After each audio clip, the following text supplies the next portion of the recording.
다니엘서 7장에서는 하늘에서 바람이 부니까 땅에 짐승들이 올라왔다라는 내용을 했습니다.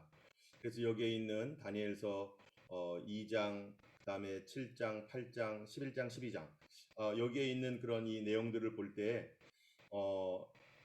이 다니엘서의 2장의 내용이 7장에 그대로 이어지고 7장의 내용이 8장에 이어지는데요. 여러분 여기서 보면은 도대체 이 전체 내용이 어디를 향하여 흘러가는가를 우리가 봐야 됩니다.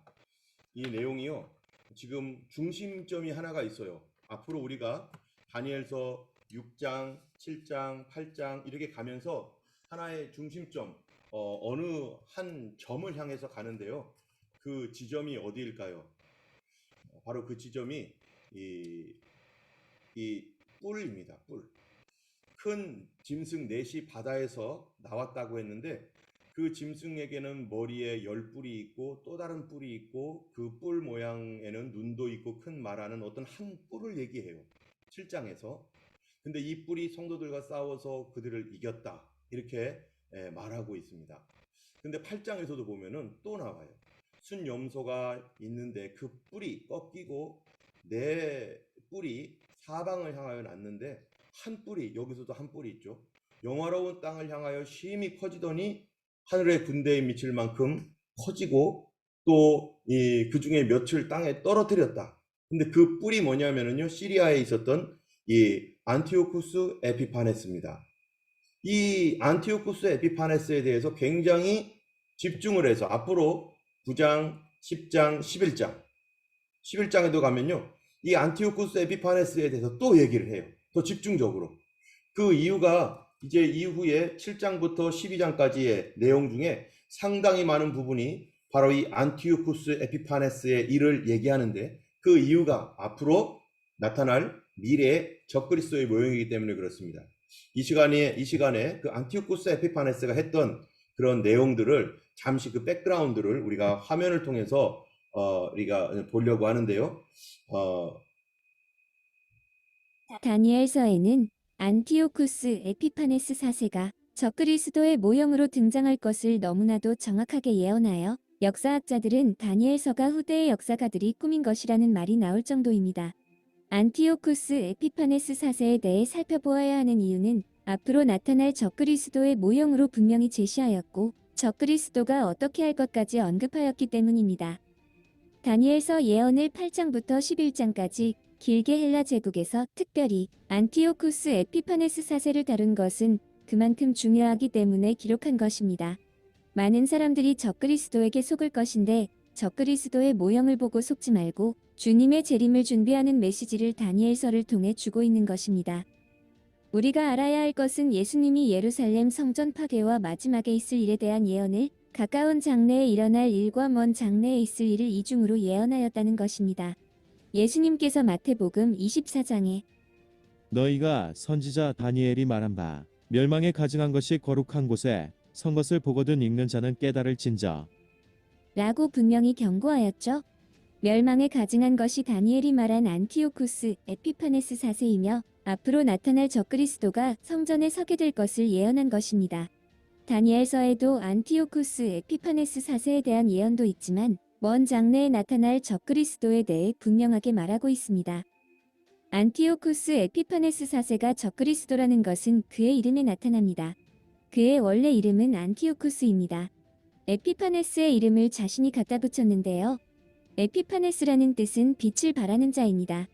에피파네스가 자신을 살아있는 현인 신으로 빛을 발하는 제우스 신이라고 하였습니다. 에피파네스는 실제로 스스로 신이라고 자처하여 자신의 초상이 그려져 있는 동전을 만들고 그 안에 신이라는 의미를 가진 데오스라는 문구를 새겨 넣었습니다. 자신의 얼굴이 새겨진 동전을 사용하여 매매하도록 강요하였습니다. 그는 7년이 모자라는 기간 동안 이스라엘을 통치하면서 온갖 핍박을 했을 뿐 아니라 히브리인들이 가장 소중히 여기는 성전의 돼지피를 뿌리는 일을 하였습니다. 네, 안티오코스 에피파네스가 이러한 일들을 했는데요. 우리는 이 사람이 했던 그 일들을 통해서 앞으로 미래 시대 때 적그리스도가 나타나서 어떤 환난과 어떤 어려움들을 교회를 향해서 줄 것인지를 우리가 짐작할 수 있도록 하나님께서 다니엘서를 통해서 그리고 마태복음을 통해서 또 이 요한계시록 이런 부분을 통해서 하나님께서 말씀하고 있습니다. 때문에 앞으로 이제 우리가 9장 이후에 10장, 11장, 12장까지 가면서 그 안티오쿠스 에피파네스 이 사람이 앞으로 일어날 적그리스도의 모형으로서 그 시대가 어떠한 시대이며 어떻게 그 일들이 진행이 되었는지 우리가 미래를 우리가 성경 말씀을 통해서 우리가 좀 더 볼 수 있을 것이라고 생각이 됩니다. 우리는 또 계속해서 이제 우리가 느헤미야를 통해서 하나님께서 어떠한 일을 하셨는지를 우리가 같이 보게 되었죠. 느헤미야가 바로 이 하나님의 말씀인 이 성경을 가지고서 이스라엘 땅이 황폐되었고 예루살렘이 다 무너졌었던 그 상태를 보면서 자기 마음속에 내가 기도해야겠구나. 내가 이 일을 위하여서 하나님 앞에 나아가서 부르짖어야겠구나 하면서 자기는 사실은 느헤미야는요. 그 나라에서 정말 잘 살 수 있는 사람이었고 정말 부러울 것이 없는 그런 사람입니다. 왕을 가까이 하고 왕 옆에서 왕과 늘 이야기할 수 있는 그런 사람이었지만은 그러나 그가 자기의 어떤 이러한 그 형편이나 이런 것들을 다 포기하고 내가 예루살렘에 가서 무너진 성전을 일으켜야겠다라고 하는 그런 간절한 소원함이 그에게 왔어요. 그랬기 때문에 그가 금식하며 울고 우리 하나님 앞에 우리 민족을 불쌍히 여겨달라고 또 하나님의 성경이 약속해 주셨던 대로 그의 백성들을 온전케 해달라고 그가 그렇게 기도했습니다. 여러분 우리 마음속에 하나님께서 성령으로 주신 소원들 특별히 우리는요 믿음으로 기도합니다. 하나님 기뻐하시는 것은 믿음인데 하나님께서 말씀을 이루실 것입니다. 성경에 기록되어 있는 수많은 약속의 말씀들이 많습니다. 우리 주님께서 우리를 고치시고 새롭게 하시고 변화시키시고 가정을 위해서 기도할 때 가정을 구원하시고 하셨던 수많은 말씀들이 있는데요. 그 말씀들 우리 하나님께서 그 말씀이 내 말씀으로 받고 그 말씀을 향한 소원을 갖고 기도하는 사람 하나님께서 긍휼을 베푸시고 반드시 이기게 하십니다.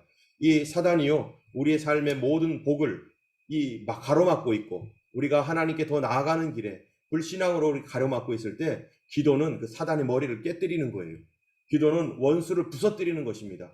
질병으로 사람들을 두렵게 하고 겁나게 하는 그 질병 마귀를 예수 이름으로 깨뜨리고 또 사람의 사이에서 관계를 무너뜨려서 참으로 가정을 어렵게 하고 자녀들을 다른 길로 나쁜 길로 걸어가게 만드는 그 사망의 권세들 그러한 그 파괴적인 악한 영들을 우리가 하나님 앞에 기도할 때 기도를 통해서 어디로 들어가요? 사단의 영역으로 들어가고 그 사단이 지금까지 내 인생을 잡고 흔들고자 했던 그 모든 것들을 예수님과 함께 파괴하고 부서뜨리는 것이 바로 이 기도입니다.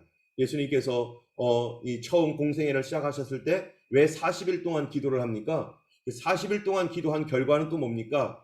예수님께서 40일 동안 금식할 때 어디를 들어가요? 사단을 대면해요. 마귀를 대면하고 그리고 그 가운데서 사단의 세 가지 시험을 다 깨뜨려서 마귀가 꼼짝 못하게 주님께서 박살을 내버렸습니다. 우리의 그 기도라는 것이 바로 나 개인으로서는 하나님께 구하는 것이지만 그러나 집중적인 기도는 우리의 하나님과 예수 그리스도와 함께 사단의 머리를 부수는 강력한 무기가 되는 것이죠. 그렇기 때문에 우리가 하나님 앞에 끊임없이 기도하고 그것이 이루어지는 것을 우리가 확신하며 믿음으로 기도해야 될 것입니다. 바로 느헤미야가 하나님 말씀에 의지하여서 그가 그렇게 하나님 앞에 기도했던 것처럼 우리들도 하나님 앞에 믿음으로 기도하고 참으로 사단이 감당 못할 하나님의 사람이 되도록 우리가 기도해야 될 것입니다.